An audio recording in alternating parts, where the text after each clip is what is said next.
Hey, good morning, everyone. It's Edna Keep here live with Free Coaching Friday, and today we're going to talk about networking. Might be a little bit late on the take networking during COVID, but I just kind of wanted to explain what I did because who knows, this might happen again, or people are getting used to working from home. Maybe it's going to be more and more prevalent. So this is what I thought I would share with you. So what I started doing is reaching out to a lot more people via text, via Facebook Messenger, and we've been pretty frequent on emails, so that was a good way. I was on several summits, where people led summits of other people coming together and educating people. It started out with, what do we do during, the COVID-19 crisis? What are some of the things that we do? But, right down to attending monthly meetings at real estate investment groups. And you know what was really cool? I attended some out of province that I hadn't attended before, and I loved it because it opens up a whole new world of people that you're networking with. So that, I actually enjoyed the COVID-19 crisis because I started doing a lot of things differently. Some of it I picked up from other people. Some of it I just thought, I'm just going to try this. Started doing a lot more webinars, a lot more Zoom calls. And as most of you know, I've worked from home for many, many years. So that part didn't change. I didn't feel like my business changed a whole lot. We had some challenges with collecting some rents and stuff. But overall, the government worked with us. The lenders worked with us, stuff like that. But the networking part actually expanded for me during COVID-19. And I know some people, they've only ever done face-to-face and they maybe found it difficult. I find Zoom calls are just like face-to-face. I find Facebook Lives are just like face-to-face. Especially from the speaker's point of view, because people feel like they get to know you, they get to know your personality. It's different from just talking on the phone. They can see your face and your facial expressions and and stuff like that. A little harder to interact, although I do love it when people post questions or comments or anything like that. And you can always reach out and speak to them afterwards. My students are just doing amazing during this crisis. I think there was 3 of them closed on buildings right during the midst of it, the end of March, early April.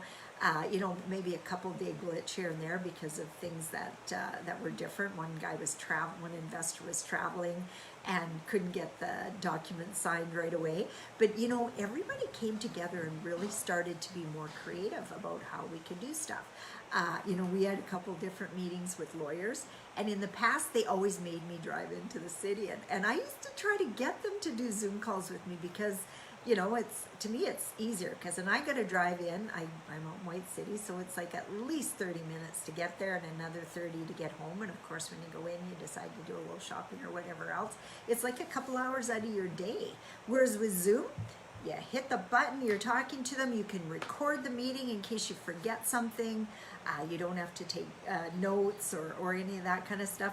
We even had a lawyer notarize one of our documents and just put the old camera down from the computer and watched your face, your hand signing the document, and then we scanned it back to them. Well, I think that stuff like that's going to be the new way. Like now, my accountant reached out to me the other day, and we're going to have a meeting, and he said, would you rather do it in person or Zoom? And I said, I much prefer Zoom.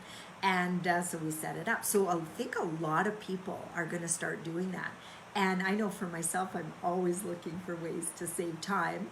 And that driving part used to drive me crazy. I mean, I always made good use of it because I would listen to a video or an audio or phone somebody. But this makes it so much more efficient because you're not stuck in traffic at all. If you ever got stuck in traffic around 5 o'clock, it drove me crazy trying to get home to make supper or something.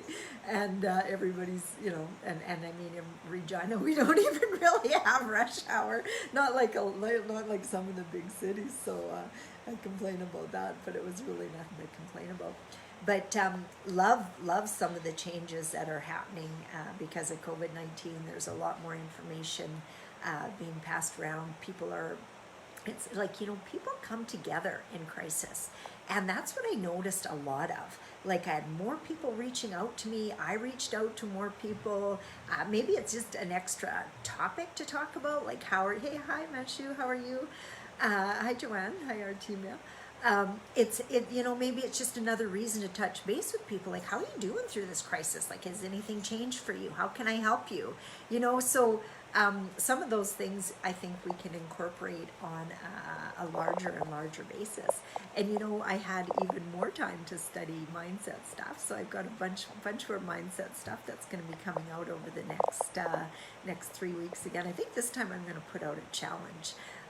Just learning from somebody else who put out a challenge, and it's amazing what people are manifesting in a very short period of time. You know, like $1,000 here and $1,000 there and $10,000, and a lot of it is just starting to pay attention and then celebrate it when it happens. You know, sometimes when money is coming in frequently, like we've got several streams of income, some from Airbnb and rentals and coaching and all these different things. When it comes in, it's just like, okay, but celebrate it, and you know, and talk about it to your friends. So I'm going to put out that challenge here coming up.